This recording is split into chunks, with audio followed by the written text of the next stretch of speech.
बताना चाहता हूं कि आज हमारे स्टूडियो में मोहम्मद आरिफ मोहम्मद इलियास अंसारी आए हैं अपनी बच्ची के साथ। और ये जो मरहूम मोहम्मद इलियास अंसारी जो बोनाफाइड टेनेंट थे, लंबी cement Chowk, first floor, room number 63, Byculla station road, Byculla west, Mumbai number 11। तो मोहम्मद आरिफ अंसारी मरहूम बोनाफाइड टेनेंट की वाहिद औलाद है, उनके लड़के हैं और पिछले कई सालों से आरिफ अपनी हक की लड़ाई लड़ रहे हैं। और इनका जो ये रूम नंबर 63 है, ये रबर वाला हाउसिंग एंड इंफ्रास्ट्रक्चर लिमिटेड ने रीडेवलपमेंट के लिए लिए हैं। इनकी ये बिल्डिंग जो थी लंबी सीमेंट चौल, जहां पे इनका रूम नंबर 63 था, इनके वालिद के नाम पे ये कंप्लीटली टूट चुका है। अब आरिफ और उनकी जो सौतेली माँ है आलिया मोहम्मद इलियास अंसारी, उन दोनों के बीच में रसाकशी चल रही है। काफी कॉरेस्पॉन्डेंस हुआ है, बीएमसी के साथ हुआ है, पुलिस के साथ हुआ है, आरटीआई गई है, आरटीआई का रिप्लाई आया, आरटीआई की हेयरिंग हुई, बिल्डर रबर वाला की ऑफिस में भी गए हैं आरिफ अपनी बीवी के साथ, जो कि कैंसर पेशेंट है। और जो ये लंबी सीमेंट चाल की सोसाइटी है, ऑफिस बेरर है सोसाइटी के, उनसे भी जाके ये पर्सनली मिले। गोया पिछले 3-4 सालों से pillar to post Mohammad Arif Ansari दौड़ रहे हैं। और इसी दौड़ में, इसी टेंशन में इनको मल्टीपल डिसीज हुआ है।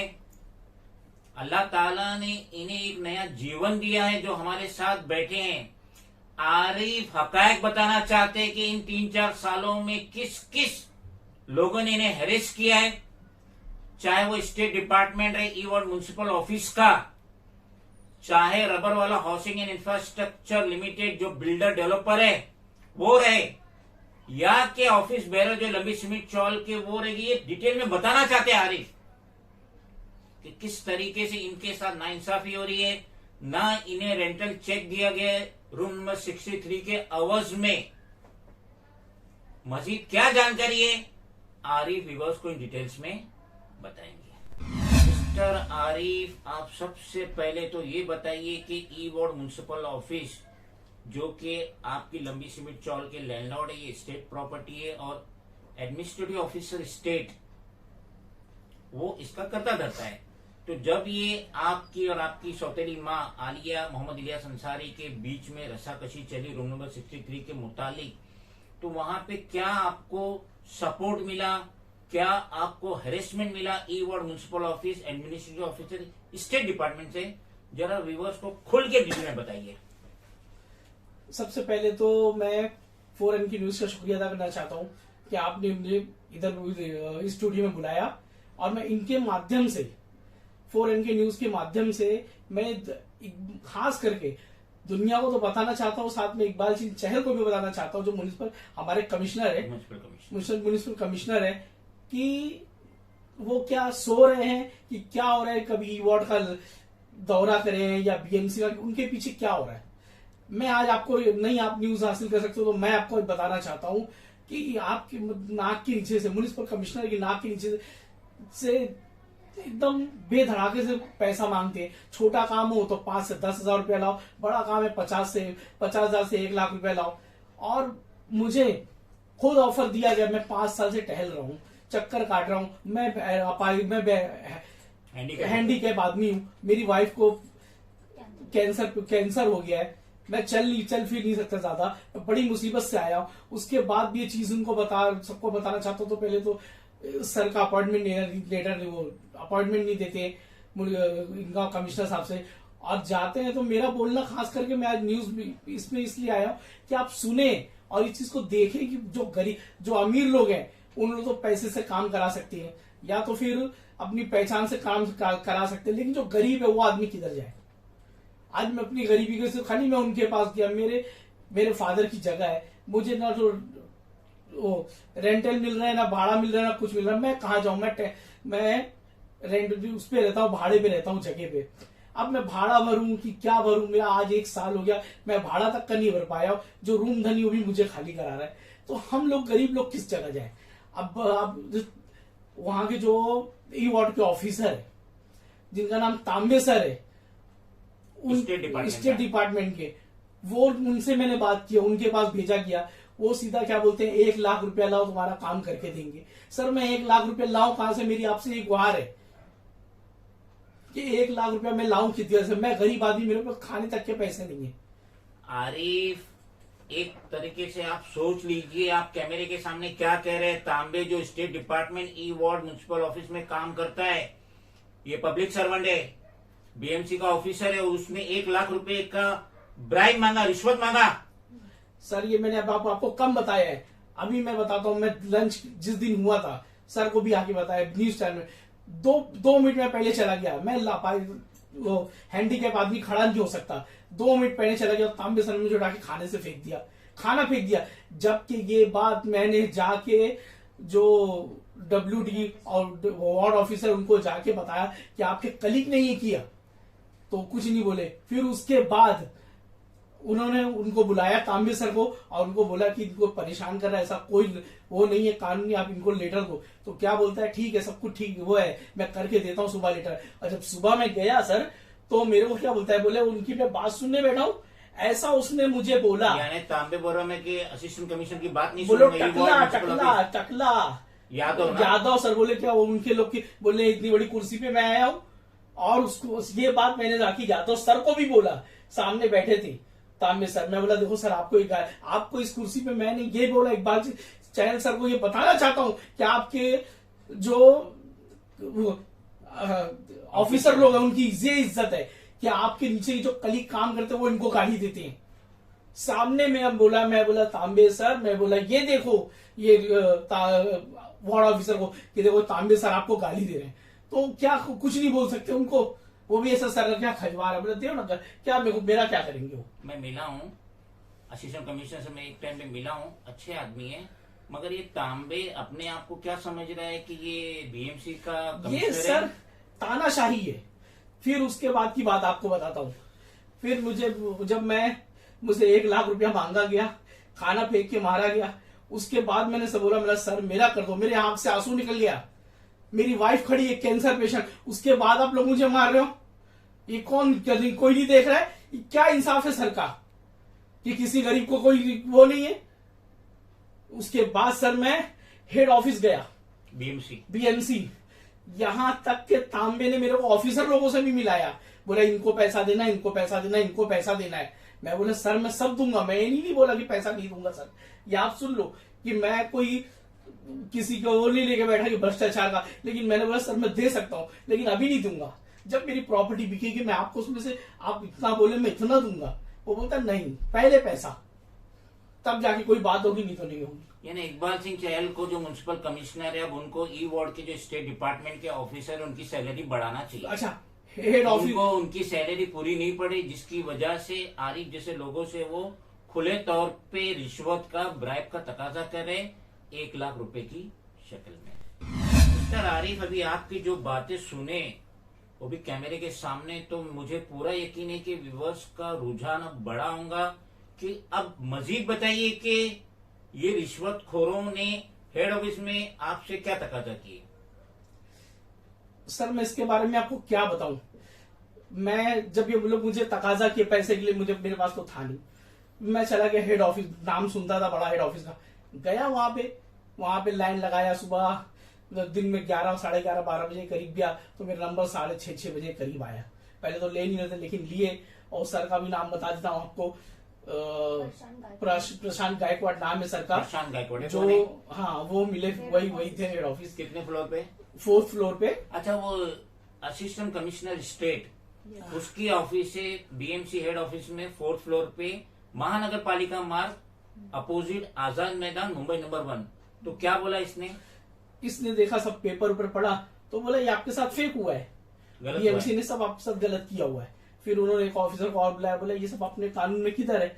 बोले डिस्प्यूट वो कर सकता है सर, ये बात को गौर से सुने, डिस्प्यूट वो कर सकता है जो मरेगा नहीं। इलियास जो मेरे पिता मोहम्मद इलियास अंसारी, वो इंतकाल कर गए। 5 साल 6 साल पहले इंतकाल कर गए। उसके बाद कौन औरत है, कौन जाने कहां से आई है, मैं ये बात म्यूनिसिपैलिटी में लिखा है। उसने आके पूछा, नौकरानी हो, घर में काम करने वाली हो, क्या हो, अल्लाह को बेहतर मालूम है। ये जाके वहां पे फोटो खिंचवा लेती है और अपने आप को जाके म्यूनिसिपैलिटी में बताती है भाई मैं उनकी वाइफ हूं। लेकिन ये चीज अभी तक क्लियर नहीं हुई है कि ये उनकी वाइफ है। मैंने ये बात बीएमसी में उठाई, तब जाके वहां से मुझे बात लेटर मिला कि मैंने एक ही चीज बोला, सर आप इनके कोई भी रास्ते का कोई भी ऐरा गहरा आदमी आके किसी को भी सर डिस्प्यूट कर सकता है। ये तो जो जिंदा होगा जो होगा वही होगा। चलो मैं मानता कि डिस्प्यूट कर भी ली, लेकिन डिस्प्यूट वो होता है, बीएमसी ने खुद लिख के लेटर दिया है कि डिस्प्यूट इटरनल डिस्प्यूट है। वो आप लोग जब रूम आपको मिलेगा, अलॉटमेंट होगा, आप जब कोर्ट जाना है, लेकिन जब जाना है। लेकिन अभी हम लोग को रेंट कौन देगा? यानी रेंट में डिस्प्यूट नहीं, रेंट ले सकते हो। हाँ, रेंट ले सकते हो, रेंट में डिस्प्यूट नहीं है। लेकिन तो ये कोई मानने को तैयार नहीं, जबकि बीएमसी का पुरावा आया हुआ, पूरा लेटर आया हुआ है, बिल्डर को दिया गया है, सोसाइटी को दिया गया, पुलिस की, भाई इनको कम से कम मैं देख रहा वो मतलब कम से कम इनको लेट वो तो दो, भाड़ा तो दो। ये अलॉटमेंट है, बोला आगे बोला। तो सब मुझे दिया गया। इसके बाद भी कोई सुनने को तैयार नहीं आता कि अपॉइंटमेंट नहीं देते।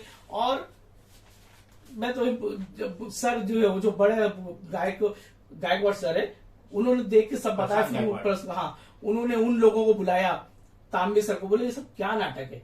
अच्छा, उन्होंने फिर बताया कि ये सब गलत लेटर है, आपने गलत छाप के दियो, ऐसा ऐसा छापो, ये लिखो लेटर में और उनको दो।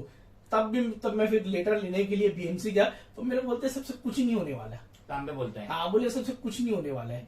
बोले कहाँ तक जा, रियल बात बता रहा हूँ सर मैं, कोई मुझे वो नहीं कि किसी का टाइम, अब तो मुझे वैसे भी मौत आने वाली, मैं कितने दिन जिंदा रहना। डॉक्टर ने जवाब दे दिया है, मैं जो बोलूंगा सच बोलूंगा आपको। कि ये बोलता है मुझे सबसे कोई फर्क नहीं पड़ने वाला है, ये जो बोल दिया क्या कोई कुछ भी हो गया। अच्छा, अभी आपको यादव सर की एक बात और बताना चाहता हूँ जो मैं भूल गया था। असिस्टेंट कमिश्नर, उन्होंने जब सुना ना कि मेरे को गाली दी उस दिन से, तो मुझे अंदर आया। उन्होंने देखो क्या मैं कर सकता हूँ, ये कलीग मेरी इज्जत नहीं करते हैं, तो मैं आपके लिए क्या कर सकता हूँ।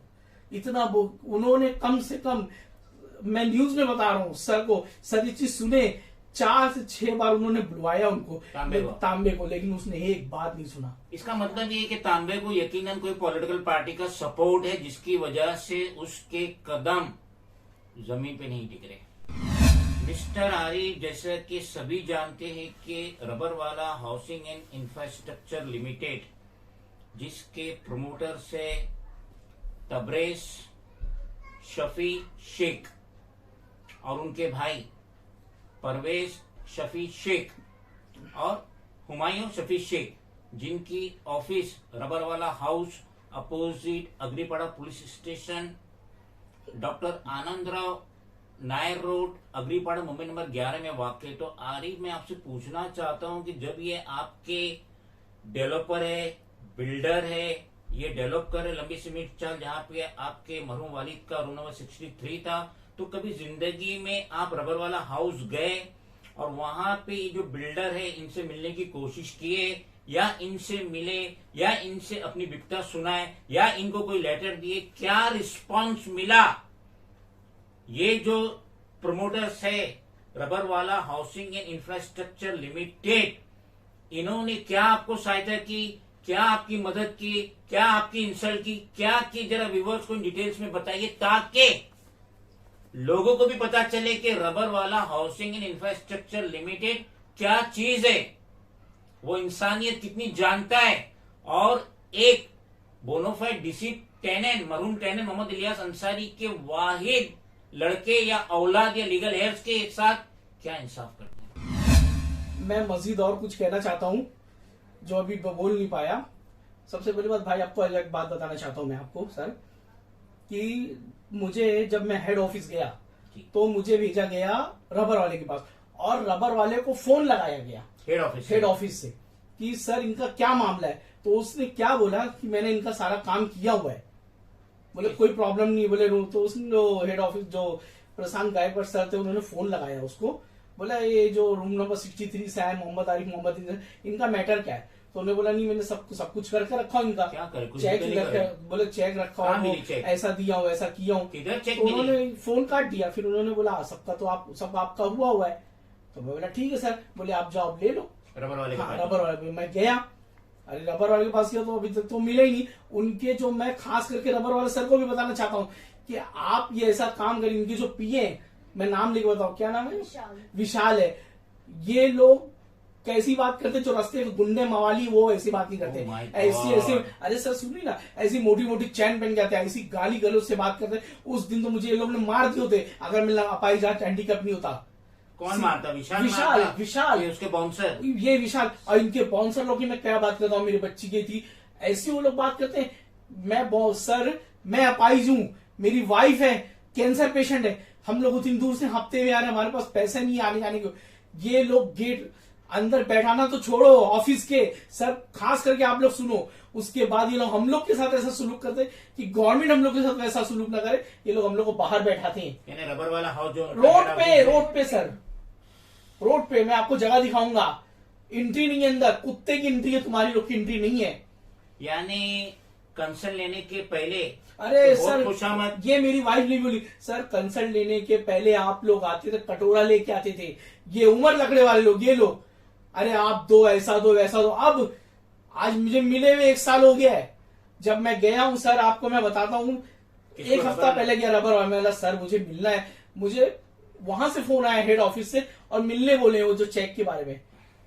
तो बाउंसर लोग क्या बोलते हैं, अब भी चला गया। मैं बोला कल आ जाऊं, बोले हाँ कल आओ। तो तीनों भाई चले गए? सुनो ना सर, मुझे बोले सुबह 11 बजे से आप 6 बजे तक कभी भी आओ। 2 बार गया, अब भी चले गए, अब भी चले गए, 3 बार, 3 बजे गया, 2 बजे गया, अब भी चले गए। फिर दिन मैंने गुस्से में, मैं सर मिलेंगे कि नहीं मिलेंगे? तो बोले देखो साफ बता, तुमको नहीं मिलेंगे। मैं क्यों नहीं मिले? बोले उनके घर में फंक्शन चला। सर मेरा बोलना है, तुम्हारे घर में फंक्शन है तो तुम्हारे पास टाइम नहीं है, और हम जैसे गरीब लोग जिनकी कोई सर जी वो भी नहीं है कि हम लोग कब ऊपर क्या चले जाए, इतने परेशान है, कभी अस्पताल है, कभी इधर है। आज हम लोग अपनी मेडिसिन के लिए परेशान है। तो सर हम लोग, मैं साफ बोला हूँ विशाल सर को, बोला सर मुझे उतना पैसा मत दो कि मुझे रेंट मिले, मुझे सिर्फ इतना पैसा दो कि रेंट में जितना मेरा मेडिसिन आ जाए। रियल बात बता रहा हूँ सर। थोड़ी बात है, रेंट तो पूरा लेना है ना, वो तो तुम्हारा हक है। मैं ये बोला कि अगर आप नहीं दे सकते हो, नहीं दे रहे, क्यों बोले नहीं दे सकते, नहीं देंगे, जो करना है करो, पेपर फेंक देते, जहां जाना है वहां जाओ। अरे सर पुलिस का, अच्छा अभी पुलिस सर का, पुलिस स्टेशन का भी लो। कौन सा पुलिस स्टेशन? एसीपी सर के पास इस गया। पहले तो मैं आगरीपाड़ा पुलिस स्टेशन गया, assistant commissioner of police Agripada division, पहले उधर गया। विठल शिंदे। नहीं, पहले इधर आगरीपाड़ा में गया, क्या हुआ? पहले मुझे इधर भेजे। यहाँ नई चीज हुई, यहाँ मैं गया तो मेरे से पहले मेरी कंप्लेंट सुना दी।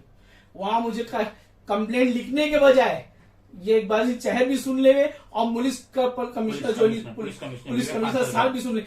ये क्या हो, मैं जाने वाला हूं उधर भी बोलने के लिए। वो आगरी पड़ेगी सीनियर क्या बोलते हैं, मुझे मेरी कंप्लेंट लिखने से पहले मुझे कंप्लेंट लिखने के बजाय क्या सुना, किसका हिसाब दे रहे, नल और पानी का, संडास का हिसाब दे रहे। ये तकलीफ होगी तो उधर जाने का, ऐसा करने का, सुनने ये नहीं, आधा घंटा बैठा के छोड़ दिए, कुछ कंप्लेंट बोले इनके बारे में थी। फिर मैं गया एसीपी सर के पास, विठल शिंदे सर, अग्रीपाड़ा डिवीजन। वो उन्होंने तो फोन लगा के सुना दिए, बोले तुम्हारे खिलाफ कोई कंप्लेंट, उनके खिलाफ कोई कंप्लेंट ले ही नहीं सकते। मैंने खाली इतना बोला कि सर मुझे रबर वाले के खिलाफ कंप्लेंट करना, ऐसी प्रॉब्लम है। अरे सर आपका काम है, आप सुनो तो मुझे पहले ही भगा दिया। लोग बोलते ये औरत और ये आदमी बोले सर दर्द करने के लिए, सर दुखने के लिए, दुखाने के लिए आए, इनको भगाओ सब लोग को बोले, तो हम लोग को भगा दिया गया। सर ये क्या हो रहा है, ये बापू का राज है, ये बापू का देश है, क्या चल रहा है सर? इसीलिए आजादी दिलाए हम लोगों को, गरीब लोगों को, कि गरीब और पीस के मर जावे, कि सुनवाई नहीं है। 5 साल से भटक रहा हूं, मेरे पास पूरा प्रूफ है। किसके लिए जाके आदमी बोला जावे, किधर के खिलाफ आवाज उठावे जावे? कोई महत्व सुनने को तैयार नहीं। ये सबका मैं आपको जवाब बता रहा हूं, किस का आप वो करोगे भ्रष्टाचार। आज मैं अगर रुका तो मेरे साथ कौन है? मिस्टर फारिफ, अभी मैं ये कहना चाहता हूँ कि अभी भी आपका एक डिपार्टमेंट बाकी है, और वो है लंबी सीमेंट चौल की सोसाइटी। तो जरा एक ब्रेक ले लीजिए, थोड़ा पानी पी लीजिए, हाइपरटेंशन हो गए, और इनके बारे में भी कुछ बताइए कि ये सोसाइटी जो बनी है, लंबी सीमेंट चौल की जो सोसाइटी बनी है, वो बनी है कनेक्शन रोल के लिए। बिल्डर बीएमसी, एसआरए, टेनेंट, इनके कनेक्शन रोल के लिए बनी एक चेन है। तो इनके अंदर आपको तो यकीनन मुझे उम्मीद है कि इंसाफ मिला होगा। एक ब्रेक के बाद उनके बारे में भी कुछ बताइए। आराम से आराम से।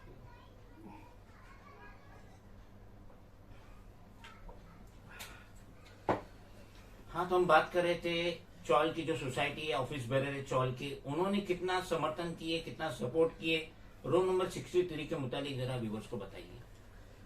मैं व्यूअर्स को सबसे पहले तो ये बताना चाहता हूँ, ये काय की चौल है, क्या है जो अपने लोगों की मदद ना कर सके। मैं एक बार नहीं 50 बार गया और रोज रात में बैठा हूँ हर दिन की भाई क्या है नहीं है, तो वो लोग जबान में हाँ हाँ हो रहा है, लेकिन जिस दिन जब डेटा आना बोला तुम्हारा नहीं हो सकता। मतलब क्यों? बोले इसलिए कि ऐसा नहीं वैसा नहीं, ये है वो है। और तुम फिर मुझे भेजा गया जो चीफ प्रमोटर है उमर लकड़े वाले में, सर उनके पास भेजा गया, तो उन्होंने तो नई कहानी सुनाई। और मैं तो ये बोलता हूं सर आपसे भी कि सर ऐसे लोगों को कौन टिकट देता है जो ये लोग बदतमीजी से बात करते हैं, जरा सी बात में हाइपर हो जाते हैं। क्या चीज का ये है? मैं अपनी वाइफ को लेके गया, एक दिन रात में बैठा इंतजार किया, उसके बावजूद ये लोग ये मुझे क्या बोलते हैं, वो उठा वो सब कुछ करी। अरे सर मेरे पिताजी को वो लोग निगल लिए खा गए, अब मेरी बारी है, मैं भी मर जाऊं जान दे दूं। अच्छा खासा लड़का हर चीज का, मैं यहाँ पे क्राइम रिपोर्टर था और आज मुझे वो लोग ने ये हर हालत लाके छोड़े। तुम लोगों को सर नहीं दिखता? मेरे पिताजी को लोग ने इतनी बार मारे हुए सर, जो आलिया है और उनके भाई लोगों ने इतनी बार मारे हुए, यहाँ तक कि रात में बाहर से भगा दिए गए। उनके बाद उनका सपोर्ट कर रहे हैं, मेरा नहीं कर रहे। कौन? ऑफिस के ये लोग सोसाइटी का भी। ये कौन? ये उमर लकड़े वाले। वो फिर मैं अपनी बेटी को लेके गया, एक दिन जाकर खड़ा हो, तो क्या बोलते सर बात करने का लैंग्वेज सुनो। बोले मैं आप बात करो ठीक हो, ये कौन है? बोले लड़की है, मैं इसलिए नहीं बोल रहा हूँ। ऐसा ऐसा नहीं बात किया जाता सर, हम लोग भी 10 जगह बैठते हैं, हम लोग को भी औरत का रिस्पेक्ट देने की वो है, सिखाया जाता है, तालीम दी गई है। ऐसा कोई किसी को उठा छुड़ा के नहीं बोल देता है किसी भी। एक तो उसको रिस्पेक्ट की बात करो, बस उसको गाली दो। कोई मजहब नहीं सिखाया ऐसा। फिर भी उसके बाद आप लोगों को उनको इतनी इतनी बड़ी बड़ी जगह जाके खड़ा किया जाता है कि इलेक्शन की टिकट लो, ये लो फलो। किस वजह से? कोई माइनस नहीं। कल को अगर वो लोग टिकट लेके एमएलए या काउंसिलर बन भी जाते हैं तो क्या गारंटी है कि वो औरतों की इज्जत करेंगे? ये तो औरतों को भगाएंगे, किसी की कोई इज्जत नहीं। ये तो तानाशाही चल रही है। अरे मैं परेशान आदमी, मैं सिर्फ उनको भी ये बोला सर, उनको भी ये बोला कि उमर लकड़े वाले को ये बात में, ये रात में ऑफिस का टाइम, रात में 1 बजे 1:30 बजे मुझे बुलाया गया। मैं वो रमजान मेरी वाइफ को लेके बैठ रही। तो सर कोई भी रमजान हो, ईद हो, बकरा ईद हो, कोई भी टाइम ऐसा नहीं है। मुझे भी इतना कानून मालूम है, जो टाइम है टाइम है। ऑफिस खोल के क्यों दिया, क्यों दिया? लेकिन आप अपने टाइम नहीं बुलाते हो। रात में 2 बजे आना, 2 बजे हम लोग गए, मेरी बेटी, मैं, ये सबूत है 25 उधर के आदमी लोगों का। उसके बाद मेरी वाइफ कैंसर पेशेंट, 3 बजे तक सर बैठे हैं। तो फिर 3 बजे के बाद क्या फोन आता है, अब हम लोग, मैं पार्टी में नहीं आऊंगा। फिर हम लोग 2 बजे रात में दूसरे दिन गए, फिर वो जब 2 बजे रात में गए तो भी नहीं मिले। फिर मैसेज किए, बोले मैं ओके कोई वो, अरे कौन जो उसमें कहते, एक बोले मैं उनके मुसन्ना कोई नहीं है, उनके उसमें इफ्तार पार्टी में नहीं आ पाऊंगा। तो सर कौन सी इफ्तार पार्टी है जो रात में 2-2:30 बजे चलती है? चलो उस दिन भी गया, 2 दिन हो गया। नहीं, उनका मुसन्ने में है कि वालिद मरूम का बरसी रहती है और बिलाल मस्जिद के बाद। तो सर 2 बजे तक 3 बजे तक चलती है पार्टी? नहीं, वो पार्टी नहीं है, उनका उरूस रहता है। उनका इंतकाल सऊदी अरब रोड फिर तीसरे दिन हुआ, फिर तीसरे दिन गया तो तीसरे दिन मिले 1:30 बजे आके, 1:45-2 बजे करीब आगे। मैं तो बोला आज कसम खा लेता हूँ जाऊंगा नहीं। मैं गया तो बोले क्या हो, मैंने लेटर दिखाया इनको जो बीएमसी ने लिख के भेजी थी। मैं सर आया तो पहले बोले मेरे पास तो लेटर आया नहीं। तो फिर मैं बोला क्या करूं, तो बोले लेटर आने दो फिर कोई कार्रवाई होगी। अब जब लेटर आया तो चालू वाले क्या बोलते हैं, लेटर तो आया है, आप हम लोग को मराठी नहीं आती है, तो लेटर मराठी में आया, लेटर मराठी में आया। तो सुन लीजिए सर, ये मैं एकनाथ शिंदे से भी, जो यहाँ के वो है चीफ मिनिस्टर, उनसे भी है कि जो आप महाराष्ट्र भाषा घोषित करते हैं तो ये हमारे कौंसल जो बनने वाले उनका ये हाल है कि उनको मराठी नहीं आती। ये खास बता दे रहा हूं आपको इस बात में। तो ये बोलते हैं मुझे मराठी नहीं आती है, आप इसका जाके ट्रांसलेशन करवा के लाओ। दूसरे दिन गया, ट्रांसलेशन करवा के कैसा भी लेकर आया। अब ये पढ़ते हैं तो ये बोलते हैं, दूसरे को दिए पढ़ने के लिए, खुद भी नहीं पढ़े, कि अभी हम लोग 2-4 दिन बात करते हैं, ईद है, 2-3 दिन बाद आपको बताते हैं, इसका आंसर देते हैं, आपको आपका काम हो जाएगा जो सर आपने भेजा था। फिर मैं गया, 2-3 दिन बाद फोन किया, 2 दिन बाद, 3 दिन बाद मैंने, सर क्या हुआ? बोले मेरी तबीयत खराब है, मैं नहीं जा सकता हूँ, आप जाओ। कहाँ पे? बिल्डर के पास, रबर वाले? हाँ, रबर वाले के पास। फिर मैं गया बिल्डर के पास भी, तो फिर आपको बताया कि उन्होंने ना मिलने दिया ना कुछ करने दिया। वो तो बताते हैं कि बिल्डर के पास टाइम ही नहीं है। तो सर बिल्डर काय का बिल्डर है जो तो अपने टेनेंट्स के पास काम नहीं करता? ये सर मैं पूछता हूँ, अगर आप नहीं भी मिले ना तो अपने बाउंसर से जवाब लीजिए कि क्यों भगाते हैं दूसरे टेनेंट्स को। टेनेंट्स क्या मुसीबत से आता है, किसी के पास पैसे नहीं, अपना घर बार बेच दिया हुआ है। सर मैं रियल बात, कितने लोग इस जगह आते हैं घर बार बेचे हुए, घर में पैसा नहीं है, ये नहीं, तकलीफ नहीं, मैं आता हूं। मेरी सबसे बड़ी तो मेरी मिसाल लीजिए कि मैं तो पूरा प्रूफ देता हूं कि कैंसर पेशेंट होकर हम लोग वहां से आते, हम लोगों के पास यहां तक आने के पैसा नहीं रहते। आज हम लोगों की बात मैं बता रहा हूं, हम लोग आते 2-2 घंटा, 1-1 घंटा खड़े थे। सर वो लोग तपती धूप में, ये रबर वाला सुने तबरेज भाई, कि हम लोग तपती धूप में खड़े रहते हैं। मैं आपको वीडियो बताऊंगा, तपती धूप में रोड पे खड़े रहते हैं, आपके बॉन्स अंदर नहीं रहते, जबकि अट्ठे खट्टे जवान लोग हैं, अंदर जाते हैं, ऑफिस में बैठते हैं, सब कुछ है। हम लोगों को क्यों एंट्री नहीं है? और जवाब क्या देते हैं जब बाउंसर से पूछो, आपको फोन नहीं है तो आप एंट्री नहीं कर सकते। चलो मैं बोला फोन तो करो, अरे 1-1 महीना हो जाता, फोन नहीं आता सर। क्या आप, अच्छा लेने टाइम, घर लेने टाइम कैसा भी आ जाते। मेरे पिताजी का कंसल्ट दिया हुआ है रबर वाले को, कंसल्ट दिया हुआ है, कंसल्ट दिया हुआ है। ये लोग ने जैसा चाहे वैसा कंसल्ट हासिल करे हैं किसी भी गलत तरीके से। और आज तो सर ऐसा हो गया है कि उसमें 2 पार्टी बन गई। किसमें? जो रंबी सीमेंट में, सोसाइटी में 2 पार्टी बने, एक बोले मैं दूंगा, एक बोले नहीं दूंगा, हाँ नहीं करते, एक हार गई। अब जो पार्टी हार गई है उससे लोग जो जीते हैं उनसे लोग पैसा मांग रहे हैं। गलती किससे नहीं होती सर? नहीं, मुझे पता है, डॉक्टर ताहिर अंसारी कुछ कोर्ट में गए थे, कुछ टेनेंट को लेके गए थे, और शायद कोर्ट में डॉक्टर ताहिर अंसारी के खिलाफ जजमेंट आया। तो ये मुझे सुनने में आया है, उड़ती उड़ती खबरें आ रही कि जितने लोग डॉक्टर ताहिर अंसारी के साथ कोर्ट में गए थे तो वहां उनको कोई कामयाबी नसीब नहीं हुई। अब वो जितने लोग हैं, जितने टेनेंट है, जितने ऑक्यूपायर है लंबी सीमेंट चौल के, जो डॉक्टर ताहिर अंसारी के साथ गए थे, और अब वो रबर वाला बिल्डर को कंसेंट देना चाहते हैं। तो सुनने में आया है कि ये ऑफिस बेयरर बीच में अड़चने डाल रहे हैं, और यहां तक सुनने में आया है कि पैसे का तकाजा कर रहे हैं। 1 लाख से 5 लाख रुपए का कुछ तकाजा हो रहा है ऑफिस बेयरर ऑफ सोसाइटी लंबी सीमेंट चौल।